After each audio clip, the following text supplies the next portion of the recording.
Jennifer Price, can you tell me who are you and what do you do? I'm a human living in Melbourne and I practice Chinese medicine. Have practiced Chinese medicine since, 1998. Yeah.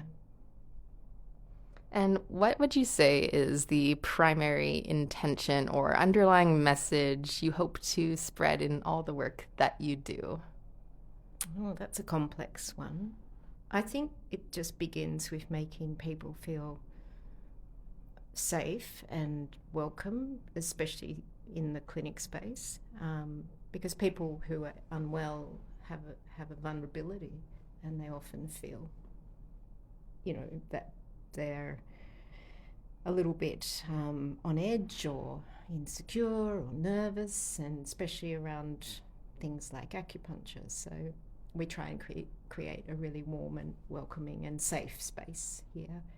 Um, yeah, and bigger philosophies, it's about teamwork, it's about the patient being cared for by a team of experts and specialists in their field, and knowing that we're all going to be helping the patient gives them a real sense of kind of like somebody's got their back. So that's kind of my main philosophy, and curiosity about the journey together and what that entails, and no one size fits all.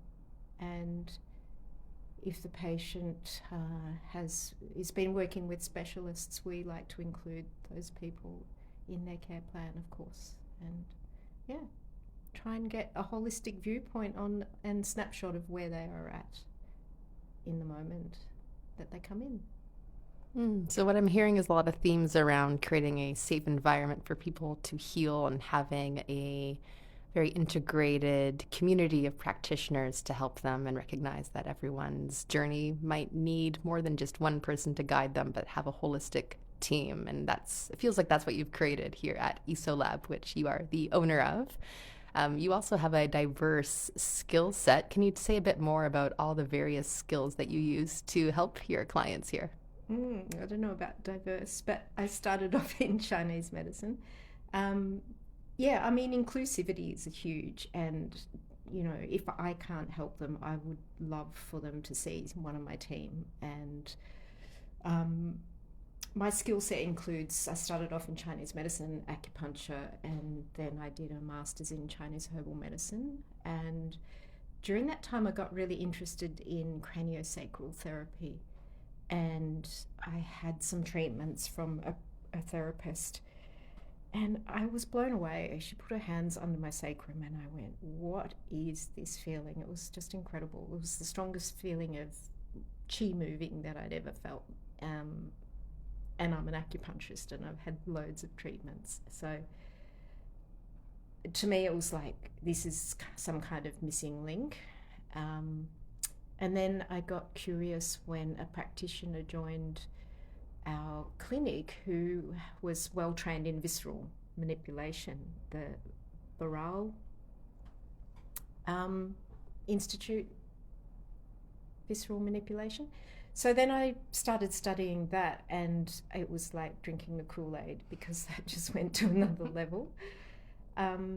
Yeah, so being able to feel what's happening in the fascia and the organs and all the different depths of the tissues is become my kind of,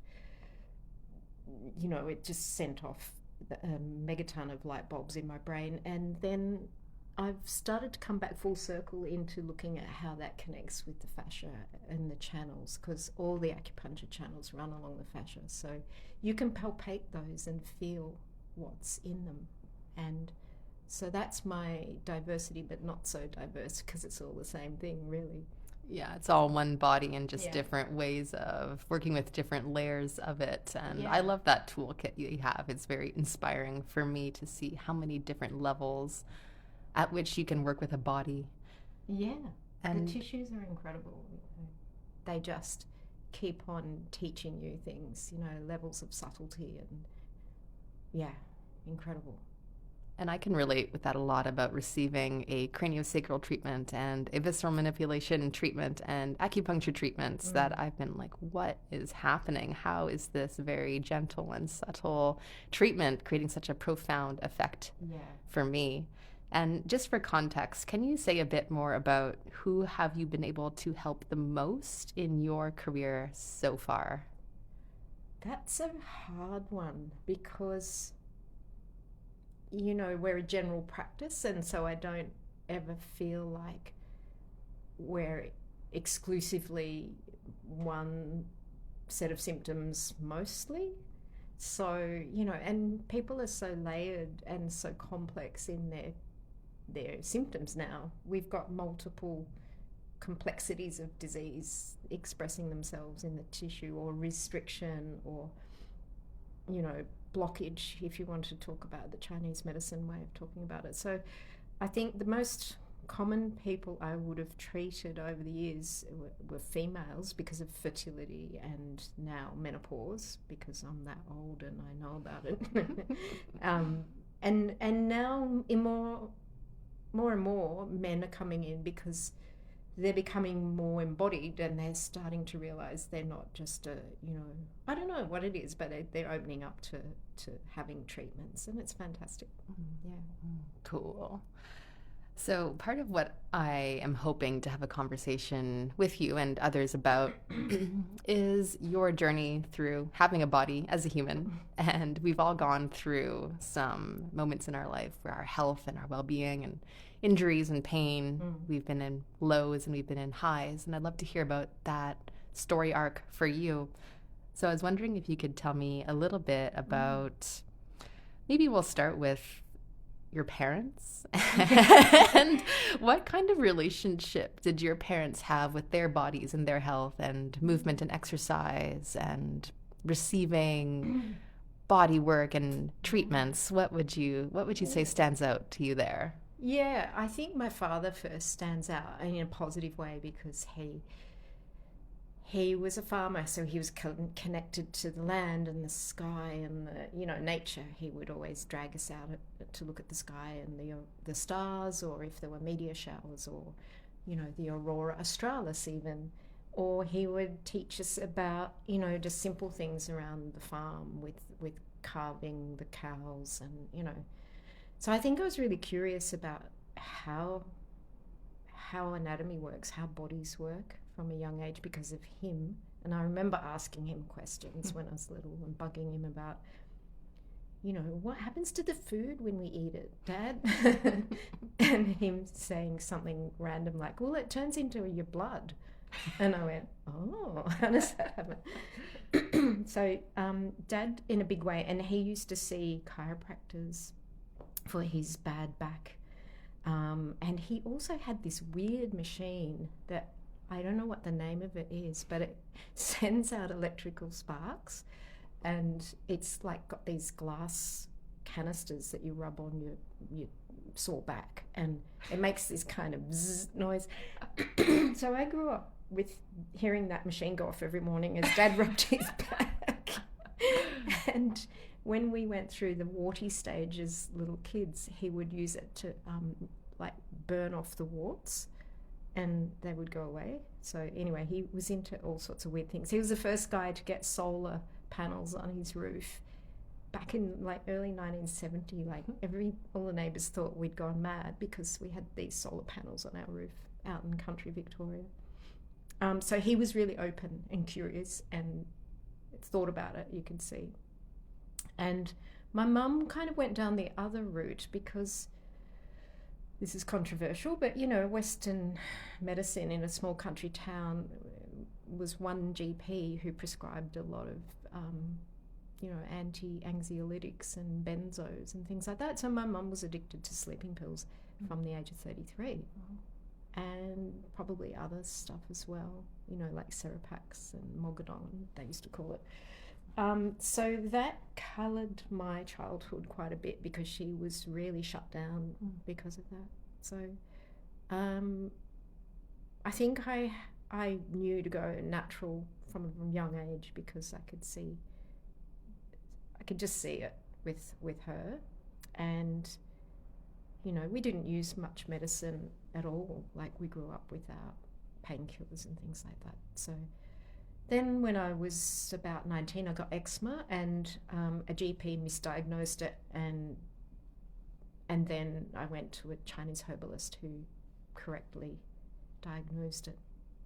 And I'd been eating too much spicy chili food because I'd happened to move out of home into the house of a very dear Sri Lankan friend who cooked these, we used to call them angry curries because they were so spicy. And it gave me eczema. And it's a basic 10A of Chinese medicine. If you heat up your blood, you comes out in your skin. So Chinese medicine doctor who diagnosed me, I was like, well, this works and I'm going to pursue this. Made sense. Yeah. So that machine your dad had, I'm just so like trying to visualize it. Do you still have it? Yes, You I do. I inherited it. Oh my gosh. Yeah. Have you ever tried it? Like, what is it? I haven't booted it up since. I did get it going, you know, a few years ago and freaked a few people out, my friends who were looking at it. But it's, yeah, I've got it. I'll show you one day. Hey, yeah, please. I was so curious about it. Yeah. Well, it sounds like a very interesting, I guess, influence that you had in two different directions from your parents. On one side, seeing your father take such, I don't know, such good care of himself, but taking care of himself, having tools that he used that were more natural to help Yeah. his body keep going and performing. And then on the other hand, your mother using other, maybe less natural, less ideal ways of managing Yeah. her state. And it's interesting. Why do you think you went down the path of more natural remedies, understanding the body versus the other? I do think it comes from Dad and Mum too, to a certain extent. Mum was just unfortunate that she got to take that kind of medicine, and it's highly addictive, and she was going through a tough time, so it became a thing. Yeah. So, but in later years, Mum, you know, was an organic gardener, and she was just, I mean, we kind of grew up knowing about pesticides being bad, and Dad used to read a lot, and herbicides and things like that. So we just knew that chemicals were not great for us, and tried to avoid them. Yeah. So when you were young, did you do any sports or any physical activity? Yes, I was always running, so I would run everywhere because we lived on a smallish, medium-sized farm. The quickest way to get around was to run. So, you know, as a kid, you just do it. You're outside a lot.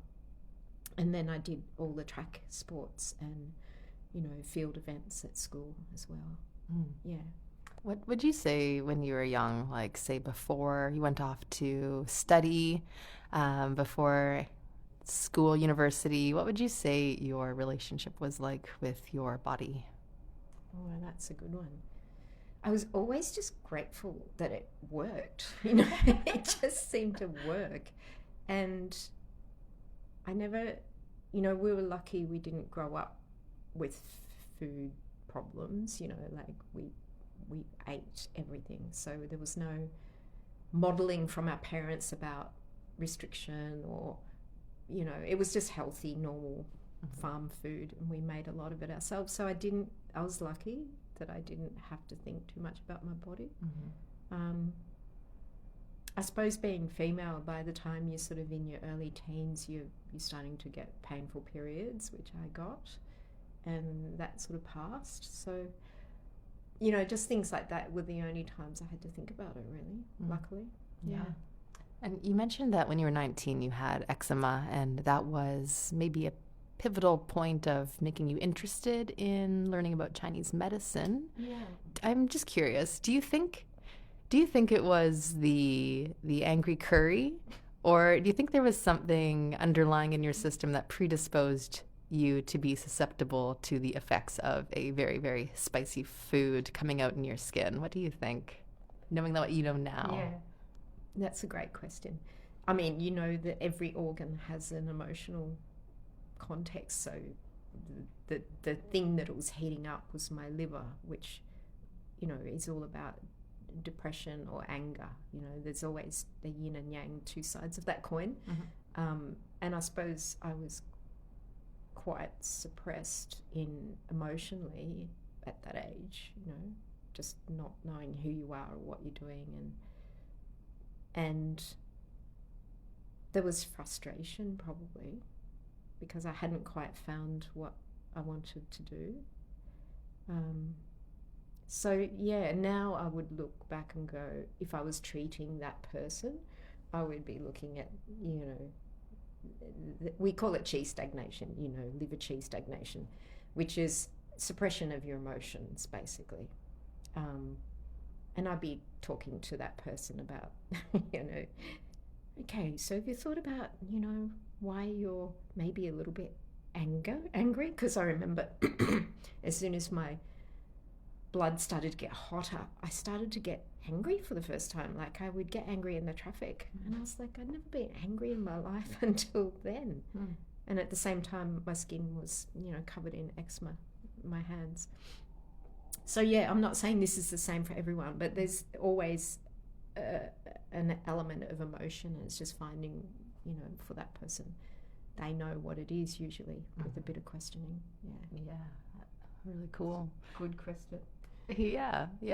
I think a lot of us, we don't really put together, at least not in the moment, how the state of our psyche, our emotions, etc., how those are playing into what we're experiencing in our bodies. And maybe it's easier to look back 1 year, 5 year, 10 years and see, oh yeah, there was actually a lot going on in terms of repressing emotions or not knowing my direction, and no wonder it was coming out in my body. And I think our bodies are very, very intelligent, and they have this way of communicating that is through discomforts and pains and symptoms. And it's, Absolutely. Yeah. And as you get older, I think it gets more extreme, I've certainly experienced that. Now, when I have any kind of little dilemma, little conflict, it's incredible how big it blows up in my body. And I'm thinking, am I just getting more fragile? No, I don't think it's that. I think it's just more aware, more in tune, and more open to feeling that in my system versus suppressing it. So I see it as a sign of wisdom, even though it kind of feels at times like I'm just incredibly weak and susceptible to getting sick. Do you ask yourself a question, like what am I not seeing at the moment? You know what? Longer story, and I won't get into it too much because I want this to be about you. But yes, I went through a little process where I actually decided to have conversations with myself. And I realized that if I was to sit down, lie down, and be quiet, and this is at a period in my life a few years ago when I was going through some really crippling foot pain where it's funny because now it only flares up when I'm really emotionally agitated or visiting my parents. And most of the time it's fine, but it shows up in times of emotional stress. And at the time I was really unclear about where it was coming from, but I had been working with some practitioners and learned that it had more of a psychological origin than physiological or structural. I had a little practice of asking my body, just talking to it out loud. And the way that it would respond to me was not with words or images. Some people get images or visuals, but for me, it communicated to me with emotion, like a felt sense of emotion in my body, and a sense of, this is going to get out there right away, but in woo-woo land, but a sense of a smile or a frown. So I could ask yes or no questions and then get an answer that felt like a smile or a frown. Or I'd just be sitting with, okay, what emotion am I needing to be aware of right now, and sitting with that in a moment of stillness, and then something would wash over me and I'd be like, what the fuck was that? How has that been there? And I don't even know about it. And I think we're just quite in our lives very active and busy and getting stuff done and trying to be productive and make a living, that we don't really sit with those still moments to ask ourselves, how are we really feeling? What is this feeling that I have? And ask ourselves questions. And for me, it was powerful to do it out loud with words. But what about you? Do you have any ways? Can I just ask you a question? Did you develop that yourself? That's brilliant. I love it. Well, I guess when I was when I was going through that time where I had a lot of pain in my foot, I had a lot of time on my hands because I wasn't going to work because I couldn't stand up for a few months. So I would spend about 3 to 5 hours lying on the floor trying to investigate the source of my problems. And at first it was a very structural investigation because my world is biomechanics. So I was looking at what movements is my foot struggling with, what about my spine, what's going on here. And then I would credit some practitioners I worked with in the somatic realm who brought to my awareness that this is probably related to some emotional shit that you need to investigate. And I also credit studying craniosacral therapy. I think the concept in cranial work in the Upledger school of questioning our inner physician or our inner wisdom about it, that opened my mind to the fact that you could ask yourself, you ask your body, your unconscious. In Upledger, we consider the body the unconscious mind. It opened the idea that I could ask my body questions and my unconscious part of me might communicate with something nonverbal. And what if I listened to that? And I was also into some kind of weird meditational stuff at the time too. So I was just really open-minded to the out there. And I don't really talk about it a lot because a lot of people will think you're kind of crazy if you say that. But I think everyone probably has a little bit of a way of internal question asking and listening. So what do you think? I just think that's brilliant. And it must have been so challenging not to be able to walk, and knowing your background in dance, and it must have been incredible and you went within, and I've just started to think about the concept of the inner temple, where everything is that we need, and if we do just sit in it, it comes out, it's amazing. So you've just healed yourself in the most incredible way, which is everyone's birthright. Yeah, I agree with that. I think that is probably one of the philosophies of, I think, how you work is creating an environment for people's natural healing abilities to come forward. And I think that is the truth that it took me a while to understand, that there's nothing that I'm doing to another person as a practitioner that is healing them, but it's creating an environment for their natural healing abilities to shine forward and giving them tools and inspiration and hope. And space and hope.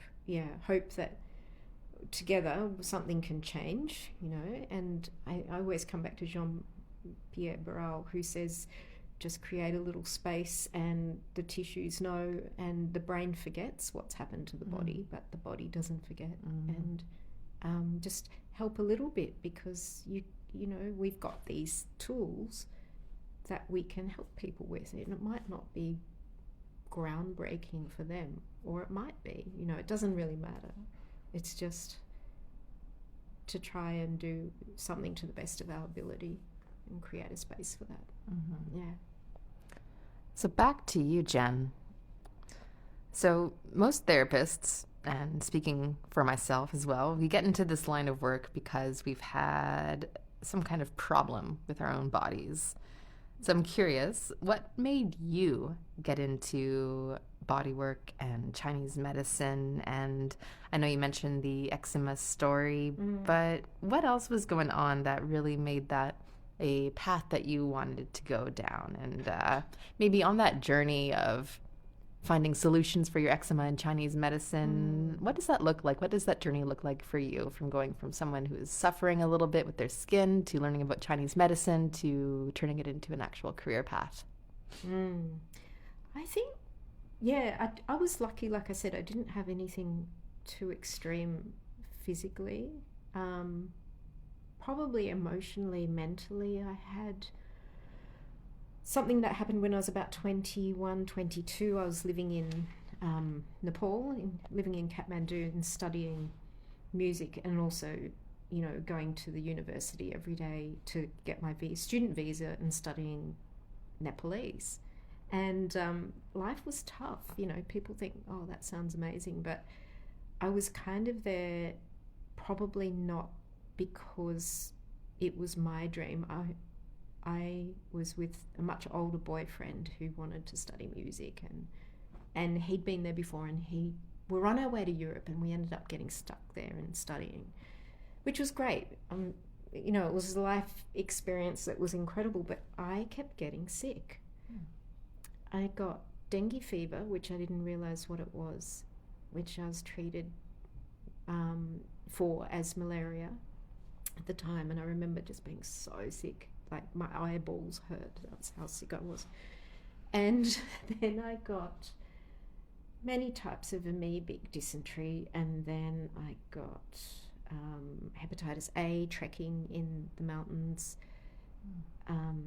around Everest, and then I got so weak and sick after that I think I was down to, I don't know, like 47 kilos or something, which, I mean, I'm little, but that was, you know, I was skin and bone. And so I lost a lot of condition, and then mentally I had a sort of like a massive panic attack one day that sort of lasted about 6 weeks. And I think that was, you know, the dark night of the soul thing that they talk about, where you're just confronted with everything and nothing seems real. Or yeah, it was horrible. And my boyfriend at the time was amazing. He talked me through it in very sort of spiritual terms and helped me. But what really helped me was getting back to Australia and slowly but surely having acupuncture with somebody who understood anxiety and kind of put me back together with my own questionings and musings and philosophizing about why did I go down this path and do a life that wasn't really my life. And that's what caused this break, I think. And then, so I said to my acupuncturist at the time, do you think I could study this? Because it's something I'd always been interested in, but you think you would never be able to do it because you're very, you know, self-doubting. And he was like, yeah, just start it. And I'm like, okay. So I started it, and yeah, that. And then, you know, as an acupuncturist now, I've treated so many people with anxiety because I really understand that, where that came from. Yeah, your first-hand experience with anxiety and how acupuncture can help has really made that something you're able to help other people with. Yeah, that's great. You mentioned something there that I think is interesting, which is you said going down a path that wasn't really your life and how changing the trajectory of that might have been really impactful in terms of your healing. So can you say a bit more about what do you mean by that, a path that wasn't really your life? Well, it was, you know, it wasn't my desire to stay in Southeast Asia. I wanted to travel there, but not stay there. And because I was in a relationship, I stayed there. And I think that's why, you know, things just got intense and tough. Yeah. I think that's really important for people to know in themselves as well. And the idea of what we talked about before, listening to your body, which is, you know, another fluffy term, like what does it mean to listen to your body? But I've experienced a similar thing too, where before my mind recognized I was on a path that wasn't my life, my body started to produce some very noticeable extreme symptoms. And it took me changing the course of my life to actually overcome those symptoms. But it just seems very sad to me that this is kind of the human experience, that before we can intellectually, cognitively realize that we're doing something that isn't really us, we have to go through quite a bit of discomfort and suffering. I agree.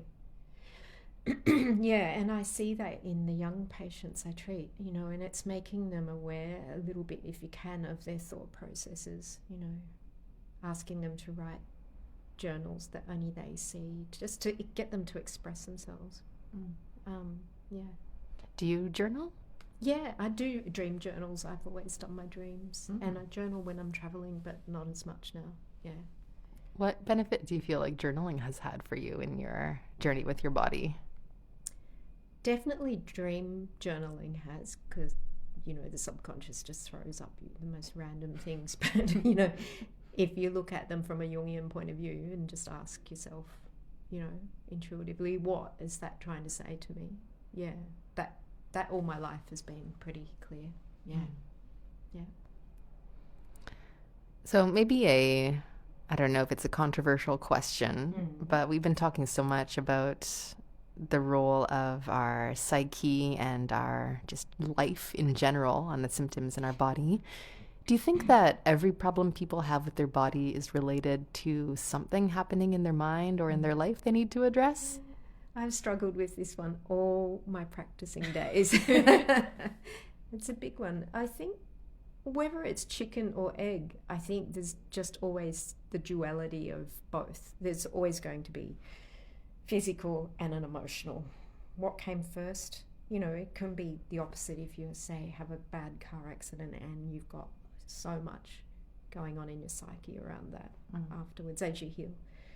And I think in the end it doesn't really matter now that I've come back to doing the visceral work, because the body and the acupuncture, because the body releases stuff and the mind may not even know what it is and may not need to know, but it just comes out. It can come out as shaking or tremoring or sweating or just suddenly that pain's gone because we moved the blockage in that channel. Yeah, so I don't know if, I think that, and I also feel with my patients, I feel that's really personal and I don't want to get involved because I'm not a counsellor, and I don't want to do damage to their psyche in any way, so it's very much their sacred space. Yeah. I think that's very insightful, and it reminds me of an experience I had when I was studying the Upledger Somato-Emotional Release, and something I took away from that course that I think was one of the most important things I've learned was that we, as practitioners, do not ever want to try to interpret someone's experience for them. And when you're working with somebody, if they are sharing something about an image they saw or something that's come up for them in a session, and we try to interpret that for them, and we're trying to make sense of it for them, then we think we're doing something useful, but actually that's taking away from their internal processing, and it doesn't need to make sense. But it all does come out in the body somehow, whether our mind can actually make sense of it. And I think that's really important to remember. Upledger really does teach that hugely, and so does Baral, and so does Chinese medicine.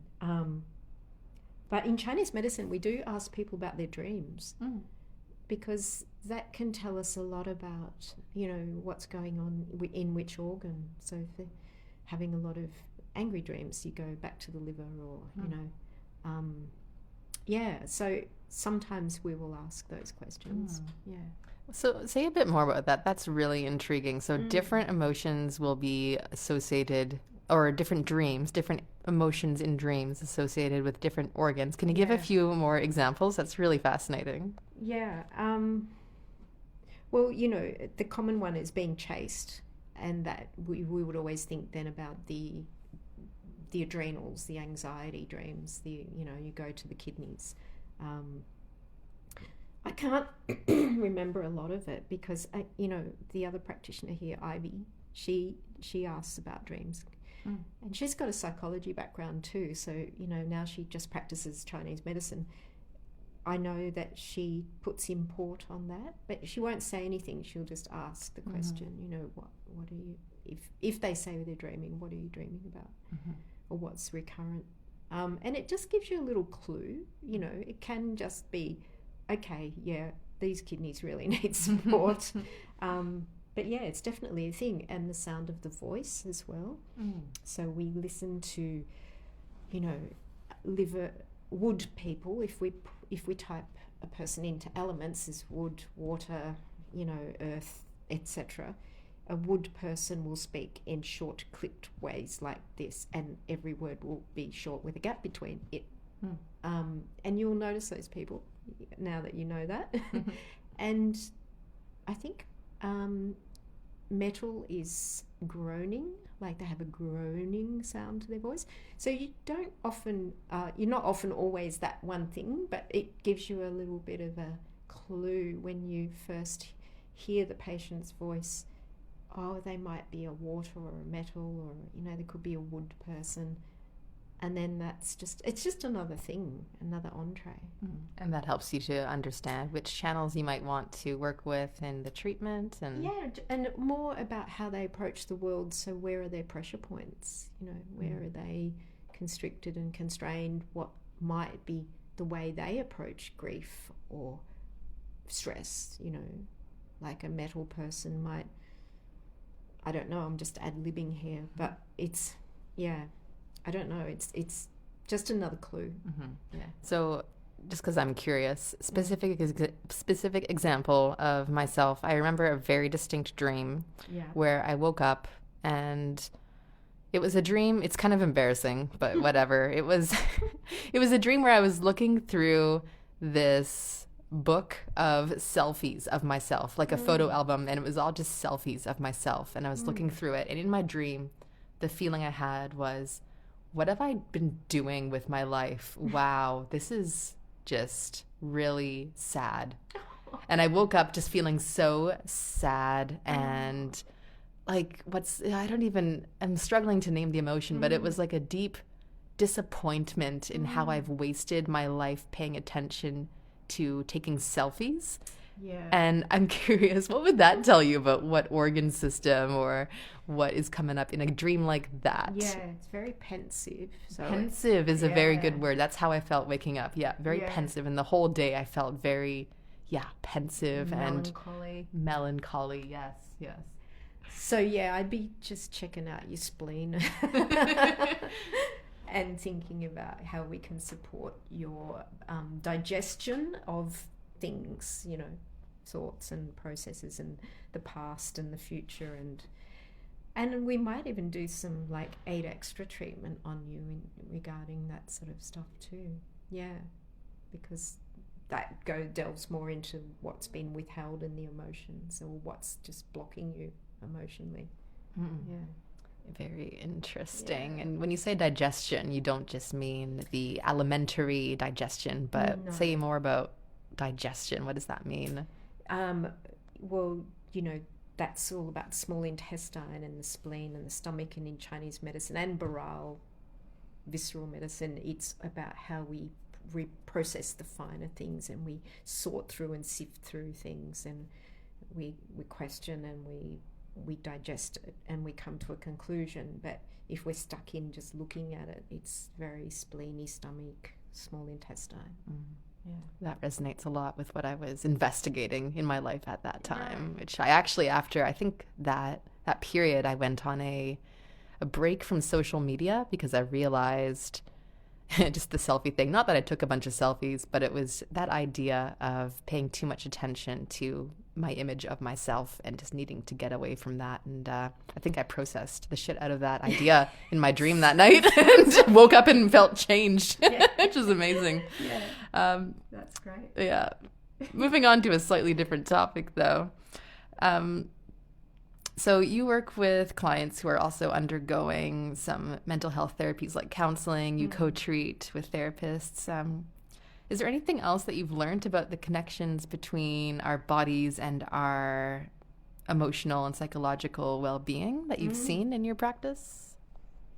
I think over the years I've learned that the body and mind, now it's so merged, there's hardly a way to pull it back apart. You cannot ever say it's just body, and I think when I first started out nearly 30 years ago, it was very delineated between the body and the mind. And I think the biggest thing I've learned is there's no delineation. It's just one big energetic whole, because subtle energy connects everything. So it connects the thoughts to the body, and the fluid is kind of an intermediary of that, and the bones are the heaviest part, and it's just a spectrum basically. And yes, working with counsellors has also proven that to me, because I see the advancement in my patients' health when they do the work alongside particularly somato-emotional or body-based therapies, like focusing on internal family systems, because they're looking at the parts of them and how they feel physically with those parts. So if they're working with counsellors who are doing that sort of work, my experience of the patient's health is that it just gets better so much quicker. Yeah, very cool. That makes a lot of sense. Yeah. Do you have any unpopular opinions about the world of body work and therapy? Would you like to share one? One that won't get you in too much trouble. Yeah. Stop reducing it to the parts. The amount of times I hear my patients say, oh, my blah blah therapist worked on my hip. And I'm like, but, it's not just your hip. It does actually have a fascial connection to your liver, and I can explain you the anatomy, and just the way we reduce things down into one part. It's never one part. It's all connected. We have to look at all of it. Yeah, everything connects to everything and affects everything. Yeah.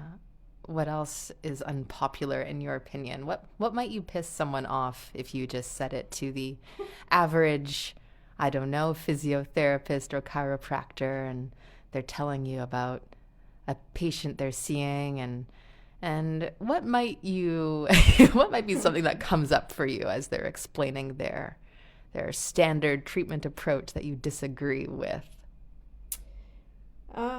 Look, I think, it's a tough one, because until you've kind of explored some of the newer science, like we only understood about the lymphatic system in the brain in 2015, and this is one of my, my rants, is anatomy hadn't found that yet, because it's such a fine system. It's, there's micron thick lymph vessels in the brain, but craniosacral Upledger knew about that. He knew about it, and he observed it, and he treated it. And my thing is, just be open-minded, all you people out there stuck in your years of study in your Western, whatever it is, whether you're a surgeon or a specialist or a physio or a chiro or an acupuncturist even, just please be open-minded, because we don't know everything. And at a subatomic level, matter and energy are interchangeable. So at some point in the body that's happening, so we can get finer and finer and finer down into that, and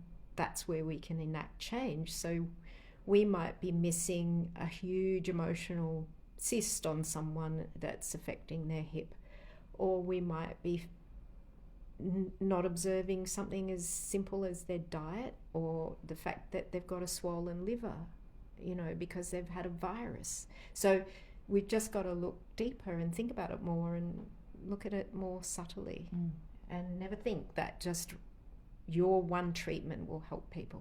It's never going to be like that. Yeah. And I think that's the beauty of having created a clinic like this, where everybody has a little bit of everyone thinks holistically, but has a little bit of a specialty within that whole. For example, I'm very biomechanical and structurally minded, and you are very well-rounded in the Chinese medicine and visceral side of things, and can think more internally what's happening in the body, in the organ systems, in the energetic systems. And when those can all come together, we can help people the quickest, I think. Absolutely. We need it all. Like, we need it all. Hot topic, perhaps. What role do you think posture has on people's pain? Some people will say, posture has nothing to do with people's pain and problems, and some people will think it's everything. And I'm curious, what's your experience, and where do you fall within that spectrum? Well, it is a lot. You can't, when we're talking about habitual posture, over time that affects us neurologically, and therefore it affects us in our mood and everything. So yes, I think it has a lot to do with people's pain, a lot. Yeah. What about for yourself? Definitely. Yeah. Can you say a bit more about that? What does that mean for you, improving posture to improve your status in your body? Well, just the work that you did with me, that left-sided kind of slouch I had, or it was like a bridge collapsing down through one side is how I saw it. And that little exercise that you gave me to put my foot back and stretch out the fascia, that has really helped my posture. And I think something habitual was happening, probably how I was working. You know, when you work with visceral, you've got one hand under someone's head and one hand on top, and I'm often skewed a bit in my hips. So I think I was habitually creating a posture that did that. So I think that was an eye-opener to me, because as many treatments as I could have writing that, with all the things I know and do, nothing really connected it until I went, I need to do those exercises you gave me every day to reconnect that fascial line through the left. Yeah, I think that's a good point. We often think about posture as black and white, good and bad posture, like a slouch or standing tall, but it's not just that. It's also, it refers to the default and unconscious way in which our skeleton organizes itself in every moment of the day, and it becomes our new perceived state of centered, which may or may not be very centered. It may be a bridge collapsing onto the left side of your body and squishing onto your descending colon, for example. So I think that's more of a nuanced way of thinking about posture that's much more helpful for people. As soon as you say posture, people think that they just need to stand up straight, which in my case actually was contributing to having some back problems, because I thought I needed to stand up straighter, but actually I was rigid as fuck and needed to slouch a little bit to reverse it. So it's all very individual there. And it is. Yes. Maybe one more question before we take a little pause. So, for context, I used to be, in my 20s, when I first started having problems with my body, I was quite poor. I had no money. I had negative money. But I knew I needed to take care of myself, and I was willing, and I had the motivation and the inspiration to take care of myself. So, what would you recommend to someone who maybe they want to take care of themselves, but they have maybe only $100 to spend, and they want that to go as far as possible, and they want to get started on their process of getting well, not having as much pain, feeling better, more energetic? What piece of advice would you say, get started with this if they are on a limited budget? Yeah. Are you talking more mechanical? Yeah, let's say specifically someone's come in and they are 21 and they have a lot of student debt and they have back pain and they just want to get well because they're young and they feel like they should be able to get on with their life, but they don't have the money to come and see you on a frequent basis. Yeah. I think stretching, getting down on the floor, and I'd probably send them to you because I cost money too, but say if it was, a little bit more and they could see you once and then they could get some practical advice on what to do and just do it every day, because it doesn't take that long to do what you advise and it makes a profound difference. Or they could go and buy some back balls and lie on those, or just roll up a towel and lie over that along the spine, a la sacrum and cranial on the towel, a la upper ledger craniosacral, kind of just opening up the spine and switching off the nervous system probably would be my number one thing, and it would cost nothing. Yeah. So just do something really simple and kind of generic and down-regulating and calming for their body, and just go with that and see where it takes them, and hopefully that's enough for them to get out of the depths of their trouble. And and what if they're in such pain they can't really work, and they really need help so that they can work and then they can come pay you to get better. But they're in that cycle where they can't do anything because they don't have the knowledge, they don't have the money, and they can't work to make the money, and they're just, in a kind of desperate state. I definitely give them a treatment myself and sort them out. From the kindness of your soul, just pro bono. And then just get in place things like even the vagus nerve stretches that you can do in, sitting in the car, in the traffic, or sitting at your desk. Really simple stuff can make such a profound difference. Now we know all about the vagus nerve, isn't it great? People can find an off switch now, which, Yeah. Well, I can attest to the idea that just doing one simple thing and doing it a lot and exploring the depth of it can be really impactful. So for me, that thing would have been going down the rabbit hole of breathing well.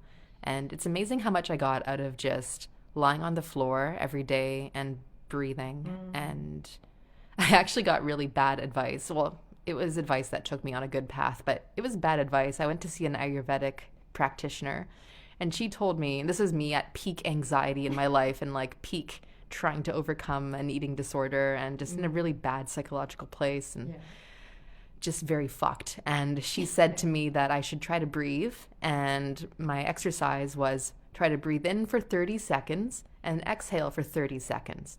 I tried to do it and I almost passed out. But that took me down a really nice path of trying to understand, should I be able to breathe in for 30 seconds? Why can't I do it? Maybe I should learn about optimizing my breathing. So I went down a bit of a rabbit hole on YouTube trying to learn about breathing exercises, and that snowballed into some other areas of study. So I can definitely attest to, if you just get one little simple piece of advice, follow it, it'll probably take you down an interesting path that will lead you to the next thing, and you'll slowly start to get better. And you are so right. I think the breathing, I mean, yoga, Tai Chi, all of that, you have to breathe, don't you? And it's all about the breath in yoga. So, brilliant. Costs nothing. Make sure the air's clean. There's so many things you can do that cost nothing, and they just involve exploring your body and its inner workings. Yes, exactly. And I think on that note, we'll take a little pause here, and maybe we'll pick back up with a part 2 at some point.